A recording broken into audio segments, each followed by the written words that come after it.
for just a moment, and we want to get to a bit of breaking news, we should call it. So some developing, breaking, something new for the stream, news for us. So I want to bring in WCNC Charlotte's Julie K. So Julie, you were talking to me about this. So some changes when it comes to, slight changes when it comes to city council. Break it down for us. Yes, so we got a hold of this internal memo from Mayor Vi Lyles to council members that I believe was sent out this morning. And that's because city council is supposed to come back from their lengthy summer break tomorrow, or excuse me, tomorrow's Saturday. What day is Monday. it? We're coming back Monday. My next work day is when we're coming back. So they're coming back on Monday, and that's going to look a little bit different than it has been. So that's their business meetings, that type of stuff, but that begins the council back into their normal session for the last part of their terms, because of course there's another election coming up. But those bigger meetings are going to look a little bit different because of some concerns we've talked about transparency concerns, efficiency concerns. Yeah. So some minor tweaks to the way that council meetings will be formatted that's what Mayor Vi Lyles. Guys, it's developing news. It's Friday. So Mayor Vi Lyles is suggesting that we're going to have time allotted at the end of these meetings to bring up concerns, bring up new agenda items, keeping it to 60 minutes so it's still efficient. And also she's suggesting, which is interesting, time limits on how long council members can speak.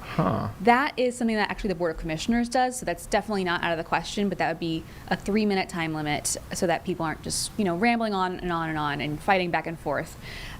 So that would be interesting too. These are all seemingly minor changes, but of course a much larger discussion that we've been having over the past few months. Yeah, I was about to say, where did this come? I mean, I feel like we've covered. This has been an interesting summer, I should say, when it comes to Charlotte City Council. So you just answered my question. This has been a discussion for a while now. Have you spoke to anybody from City Council? Has anybody from City Council commented on these changes at all? Not yet, and this did just come in the last 20 minutes or so. So this is still very fresh for us as well. And the letter does not necessarily specifically address some of those concerns we talk about, but it does touch on it without getting too into the detail. She says, I think we can all agree the past several months have been challenging and that the public's trust in the body has been tested.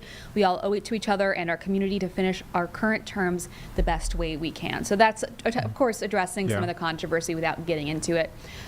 We know, of course, the payout with CMPD Chief Johnny Jennings has been a big point of contention between not just internally in council, but between the council and the public, because there was a disagreement about whether or not that could even be released as public information, about the reason for this payout, that $350,000 payout. So there's been a lot of controversy over that. At the same time, Tijuana Brown, council member for District 3, is facing a federal indictment. So there's just a lot of things going on with council that has caused both the public and internal discussions about transparency and efficiency.